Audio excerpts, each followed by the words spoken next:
Alhamdulillahi Rabbil Alamin wa afdalu salatu wa tammu taslima ala sayyidina wa sayyidil khalq Abil Qasim Muhammad ibn Abdullah Sadiq al-Wa'd al-Amin wa ala alihi wa sahbihi wa man ihtada bihadihi wa istanna bi sunnatihi ila yawmiddin. Falënderimet qofshin për Allahun, krijuesin e botrave, krijuesin e gjithësisë, paqja, mirësia dhe begatitë të madhe të Zotit qofshin mbi fulën e pejgamberëve, Hazreti Muhammedin sallallahu alaihi wasallam, familjen e tij të dashur, shokët e tij eminent dhe besnik dhe mbarët të cilët e ndjekin dhe pasojnë udhën e tij deri në ditën e fundit, ku e lutim Zotin e gjithësisë na bëj prej tyre. Është transmetuar një lutje profetit Muhammed sallallahu alaihi wasallam ku thot: Allahumma arhamil ansar wa abna al ansar wa abna abna'i al ansar.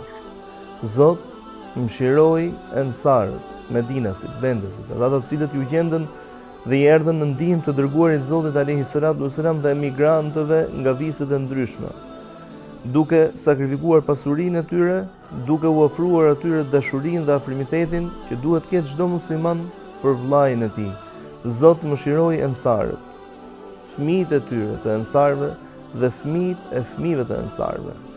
Kjo lutje e pejgamberit alayhi salatu wasalam kushtuar pikërisht ansarëve, me patjetër që do të vinte me zgjidhje dhe me përgjigje prej Zotit të gjithësisë, duke i bërë këta njerëz të begat në jetën e tyre, të begat pas largimit nga jeta e kësaj bote, nga e përkohshmja, për në të përhershmen, për në kënaqësinë e Allahut subhanahu wa taala. E pikërisht një prej këtyre personazheve do të jetë personazhi i sotëm, Sulejm binti Milhan al-Ansariye. Ajo do të jetë zonja e nderuar, nëna e Enes ibn Malik radhiyallahu anhu. Më parë kemi përcjellur disa detaje të familjes së saj, pikërisht të motrës së saj Haram binti Milhan radhiyallahu anha, dëshmores, e cila e kërkoi dëshminë e saj dhe të rëndit dëshmor në rrugt të Allahut subhanahu wa taala me konfirmim nga ana e dërguarit Zotit alayhi salatu wasalam, duke bërë lutje për të, duke thënë që ti je prej tyre, o Haram. Dhe sot do të ndalemi pikërisht ke Sulejm. Sulejm bashkë me motrën e saj do ta pranonin Islamin para emigrimit të profetit Muhammed sallallahu alaihi wasallam për në Medinë. Bashkëshorti i saj Malik ibn Nadir, ose i ati i Enes ibn Malik radhiyallahu anhu, jo vetëm që nuk do të pajtohej dhe të pranonte Islamin, dhe nuk do të ishte i pajtuar me pranimin e Islamit nga ana e bashkëshortes së tij, por ku Sulejm ja recitonte të birit Enesit radhiyallahu anhu shahadetin, dëshmin e pranimit të Islamit, ai thonte: mos ma ligështo djalin dhe mos ma nxirr nga udha e drejtë, ndërsa ajo i drejtohej dhe i thonte: përkundrazi, unë e udhëzoj ato për në udhën e drejtë. Me ardhen e profetit Muhammed alayhi salatu wasalam për në Medinë, pra kur kish mbërritur më parë lajmi se ai shumë shpejt do të mbërrijë në Medinë, Malik ibn Nadir i kërkon bashkëshortes së tij, Sulejmit, që të largohet bashkë me të nga Medineja, pra të bënte plaçkat gati dhe të merrnin fëmijët dhe të largohenin nga Medineja, por Sulejmi nuk pranon në asnjë mënyrë. Ndaj dhe Malik ibn Nadir largohet si mosbesimtar, pse jo, si një urryes i pejgamberit Muhammed sallallahu alaihi wasallam.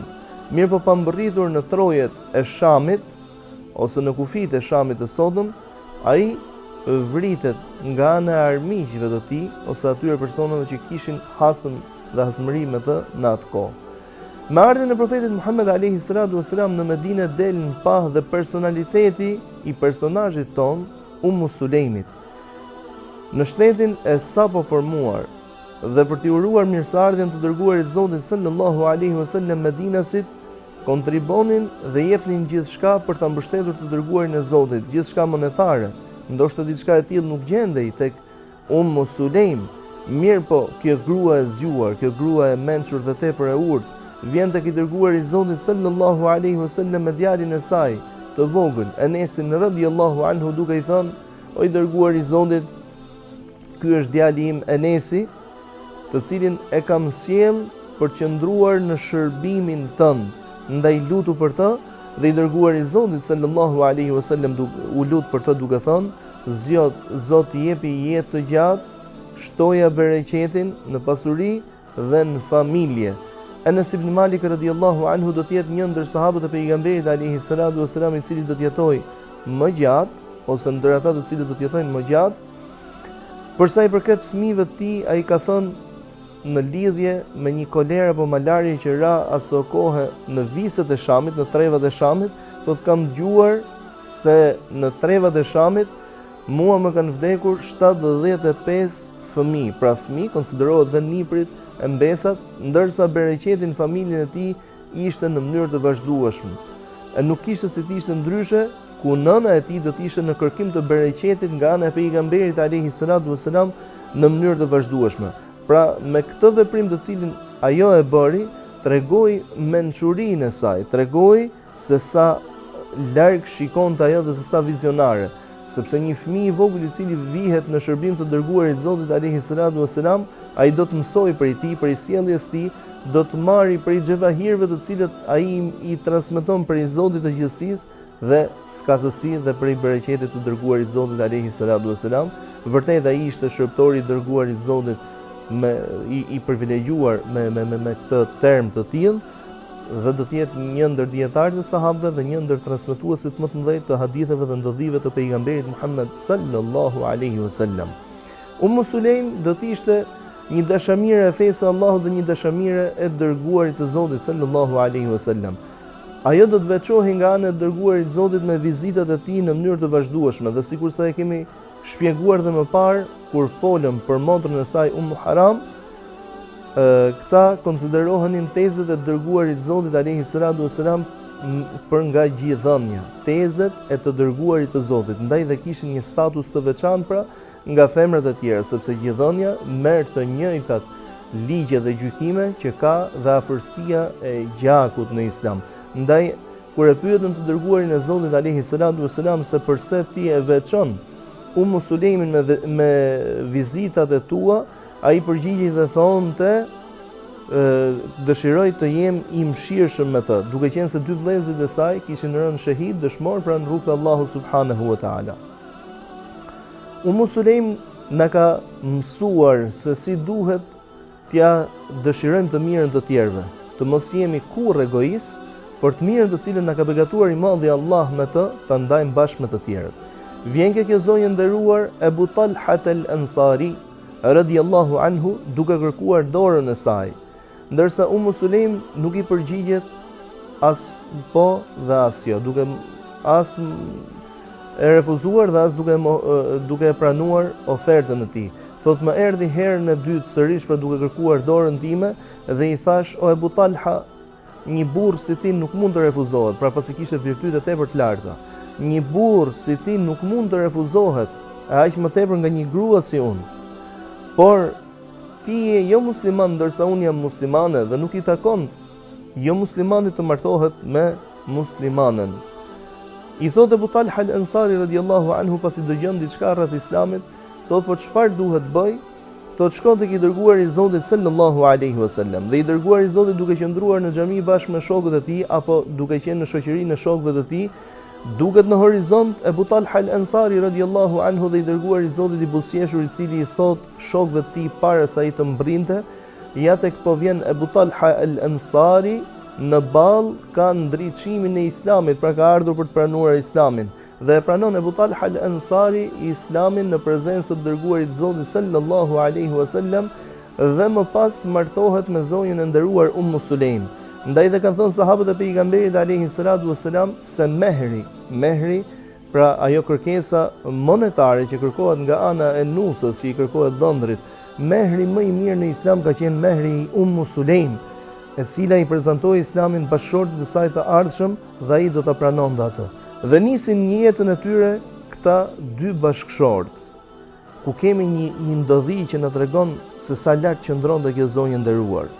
Sulejm, sikurse e tregon Enes ibn Malik radhiyallahu anhu, e kishte një fëmijë të sëmur, një fëmijë prej Ebu Talha al-Ansarit.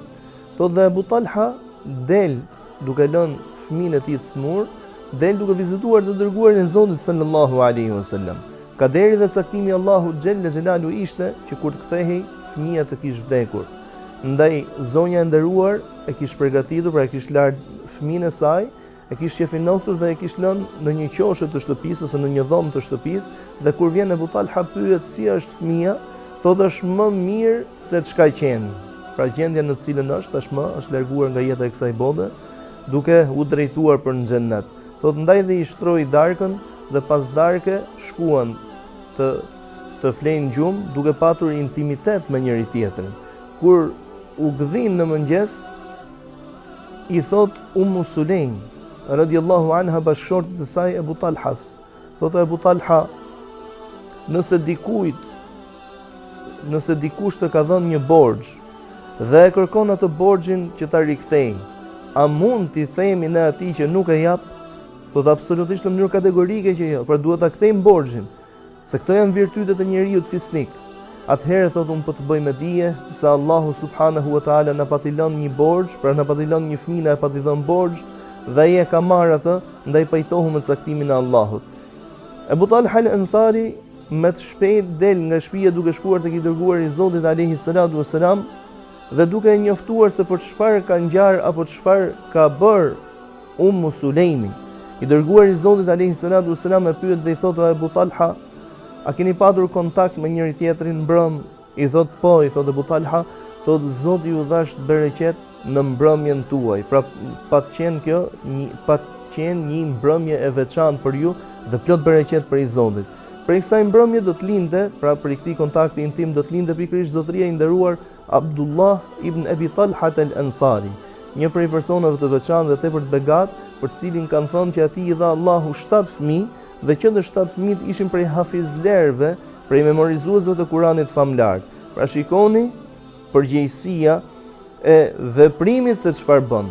Ti nuk mund të jesh i mirë vetëm për veten tënde, por nëpërmjet veprimit të mirë, nëpërmjet veprimit të begat, ti mund të mbjellësh begatin në familjen tënde brez pas brezi, ashtu sikur se ç'bëri zonja e nderuar Ummu Sulejmi radhiyallahu anha. E ceka pak më parë se Ummu Sulejmi kishte një pozitë të veçantë tek i dërguari i Zotit alayhi salatu wassalam.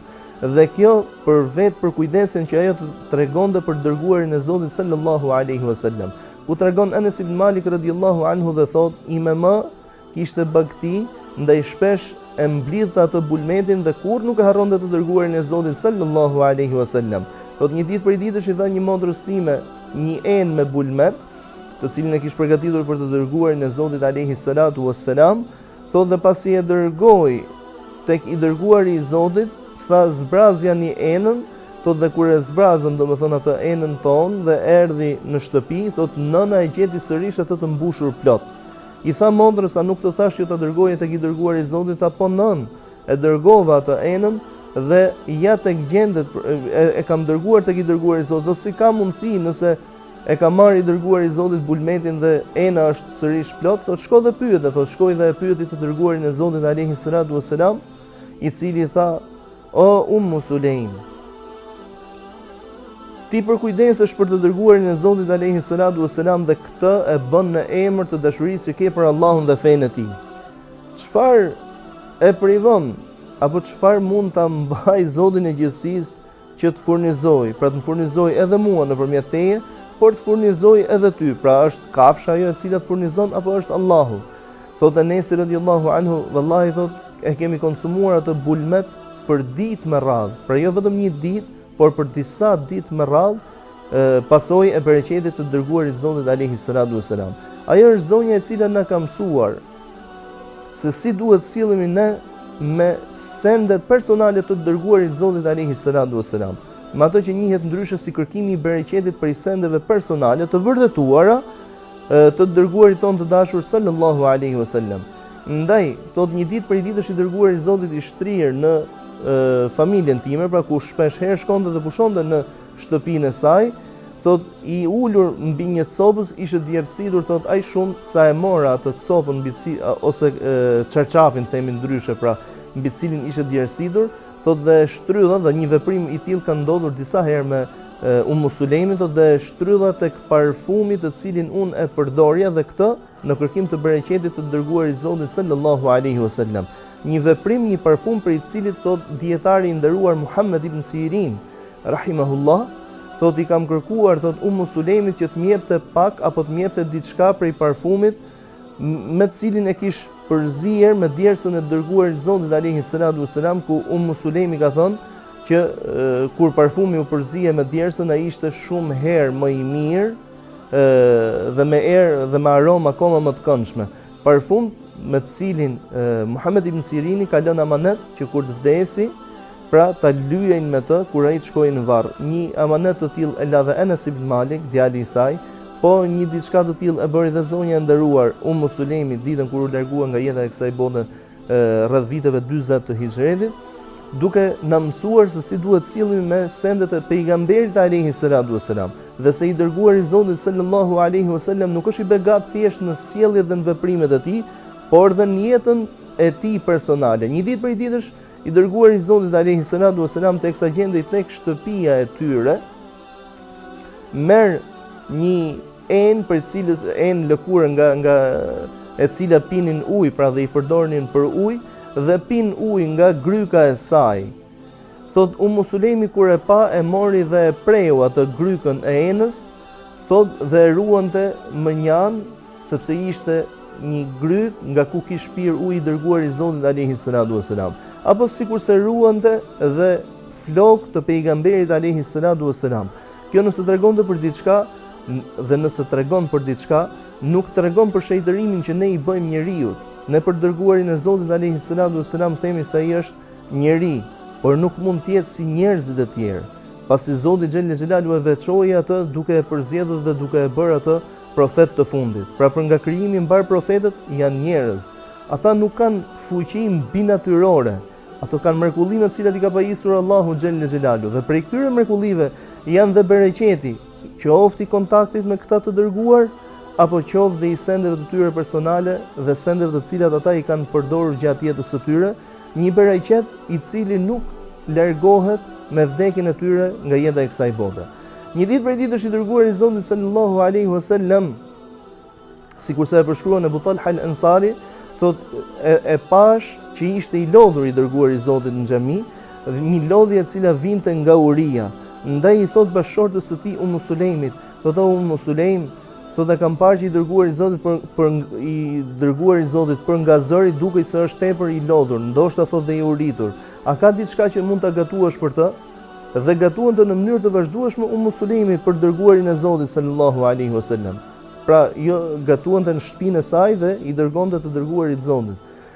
Thot dhe kishte disa copë zabuk aty me disa bulmet, të cilin e bëri gati, dhe thot Enesi thot më dërgoi thot mua për ta thritur të dërguarin e Zotit. Mirë po rrinte bashkë me shokët e tij në xhami, dhe aso kohë ehlu suffe ishin të pastrehët të cilët qëndronin në xhami dhe xhamin e kishin strehzën e tyre, ishin të pangrënë, të pa ushqyer.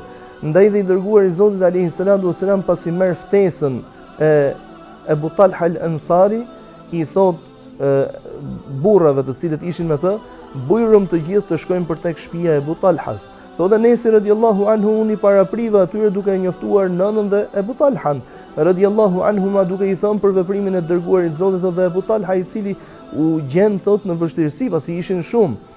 I ka përshkruar Enesi dhe Abu Talha thot ishin midis 72 dhe 80 vetëve. Pra nëse një ushqim do të mjaftonte për 2 ose 3 persona, tashmë janë 70 ose 80 vetë të cilët po vinë në shtëpinë tënde dhe nuk kishin dasëm, dhe nuk ishte ndonjë gosti tepër e veçantë, por ishte thjesht një ushqim i cili ishte mundur të sigurohet, pra me bulmet të çastit. Dhe Abu Talha i shqetësuar i thot bashkëshortes së tij, a ka diçka tjetër pra që të mund ta ushqim të dërguarin e Zotit dhe miqtë e tij?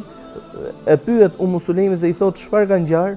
Thot kështu, pra e ftohet të dërguarin e Zotit atë dhe 1, 2 apo 3 persona, ndërkohë që i ka ftuar të gjithë. Thot mos u bëj marak, se Allahu dhe i dërguari i tij e din më së miri. Pra këtu të jep vigjilencën dhe mbështetjen që kishte në Zotin e gjithësisë. Vigjilencën në kuptimin e veprimit të dërguarit të Zotit dhe mbështetjen tek Zoti i gjithësisë për atë se çfarë mund të ndodhë. Thot dhe kur erdhi në shtëpinë e Abu Talhas, profeti alayhi salatu wasalam urdhëroi që njerëzit të futenin 10 nga 10, pra as nuk kishte vend që të ulin 80 vetë ose 70 vetë një herësh, po 10 nga 10 aq vend kishte. Thot dhe mori dhe përgatiti atë ushqimin, pra nëse kishte bulmet i pacilësuar, ndoshta ishte qumësh, ndoshta ishte kos, dhe kishte bukë, thot, i përziu vetë dhe ju lut Allahu subhanahu wa taala. Pasi u ushqyen, thot, që të gjithë, i thot Sulejmit, i thot profeti sallallahu alaihi wasallam zonjës së nderuar Sulejmit, çfarë ke për të thënë, thot Sulejm? Thot, i dërguari i Allahut, nëse nuk do i kisha parë me sytë e mi që të gjithë ata njerëz do të ushqehenin derisa të ngopenin, kisha për të thënë se asnjëri prej tyre nuk e preku ushqimin. Pra i gjithë ushqimi, thot, ishte prezent. Thot, dhe ushqyem dhe ne, thot, Enesi radhiyallahu anhu, prej një ushqimi të tillë. Kjo zonjë nderuar nuk do të ishte thjesht një amviz shtëpiake, një zonjë e cila dinte të edukonte brezat, një zonjë e cila dinte se si të përkujdesej për familjen e saj, por do të ishte një zonjë e cila do të ishte në radhët e para ditën kur do të kërkohej deri dhe për luftë, si për të na treguar se femra është krijesë jo e veçuar nga shoqëria, nuk ka diferencë midis saj dhe mashkullit, veç diferencave që ka vendosur Allahu subhanahu wa taala, dhe jo ato që mund të vendosim ne personalisht. Ndaj do ta gjejmë që kjo zonjë nderuar ka marrë pjesë në betejën e Uhudit, betejën në të cilën kanë marrë pjesë plot 14 femra, ka marrë pjesë në betejën e Khayberit, betejën në të cilën kanë marrë pjesë 20 femra, dhe ka marrë pjesë dhe në betejën e Hunenit, ku ishin 10 apo 12 të tilla, apo më shumë apo diçka më pak në këtë betejë. Si për madje në betejën e Hunenit, tregon Abu Talha al-Ansari radhiyallahu anhu dhe thot, e kam parë, thot, ti me shoqen në ditë, e cila e kish vendosur një thik në brez, thot, dhe i thash Sulejm, pra në femrat i marrin me vete që gatuajnë apo të sigurojnë ujë për luftëtarët, pse jo dhe të kurojnë plagët e tyre. Thot, përse e ke marrë ti diçka të tillë? Dhe i thot Sulejmi, nëse do ta shoh, thot, dikoj i cili do të më afrohet, dhe ishte shtatzën, thot, në atë kohë, me Abdullahin, pra, thot, ti jesh i sigurt, domethënë, se nuk do të lejoj që dikush të më afrohet, por do ta vras, dhe qeshi profeti sallallahu alaihi wasallam. Ajo ka marrë dhe përgëzim nga ana e dërguarit Zotit sallallahu alaihi wasallam në xhennet, si shumë njerëz të tjerë dhe si shumë femra të tjera, të cilat i kemi përmendur gjatë këtij cikli, por pikërisht për këtë që njihej ndryshe me titullin Er-Rumeisa. Emri i saj ishte Remle ose Sehle, ndërsa epiteti i saj ishte Er-Rumeisa, kështu e njihnin, pra, ndërsa e shquar është pikërisht me Sulejm, me emrin Sulejm. Thot profeti sallallahu alaihi wasallam, pash në ëndër, pra, sikur u futa në xhennet. Dhe ëndrat e profetëve janë që të gjitha reale, pra nuk ka një ëndër për të cilën mund thuash se mund të ndodhi apo mund të jetë. Janë të gjitha përgëzime. Dhe pash, thot, vendin e Rumeisas në xhennet, pra për të Sulejmit, dhe dëgjova khashkhashatan, dëgjova zhurmën e nallaneve të Bilalit radhiyallahu anhu, dhe pash në të cilat hapa, të cilat hecnin pas meje, dhe pash, thot, aty një pallat, dhe pyeta i kujt është ky pallat? Tha, ky është i Umar ibn al-Khattabit, dhe sikur të mos ishte, thot, xhelozia që di që Umeri radhiyallahu anhu është tepër xheloz, do të kisha dëshiruar që të futesh anë të, dhe kur e ka thënë diçka të tillë, ka thënë Umeri radhiyallahu anhu, i dërguari i Zotit, a prej teje do të xhelozoj unë, pra nuk mund të ndodhi diçka e tillë. Kjo zonjë u shqua për kujdesin që kishte ndaj fesë së Allahut, ndaj të dërguarit të tij, ndaj edukimit të brezave. E zgjodhi të vërtetën duke bërë zgjedhjen e duhur. Bashkëshorti i saj, Malik ibn Nadir, do të zgjidhte mohimin, ndërsa kjo femër do të zgjidhte për veten dhe për familjen e saj Islamin, të dorëzuarit Allahu subhanahu wa taala, për të fituar më pas xhennetet e larta, xhennetet Firdaus, ajo, familja e saj, motra e saj, vëllezërit e saj, një familje e begat, si për të realizuar lutja e profetësisë, Zot mëshiroj ensarët, fëmijët e ensarëve dhe fëmijët e fëmijëve të ensarëve. Të lutem e ty, o i madhnueshmi Allah, që të na mëshirosh dhe të na kaplosh dhe ne me mëshirën tënde të pakufishme, të na përdorësh në të mira dhe vazhdimisht të na mbash në rrugën e drejtë dhe të na mundësosh të mbyllim jetën e kësaj bote me dinjitet dhe me besim në madhninë tënde dhe me vepra të vëra.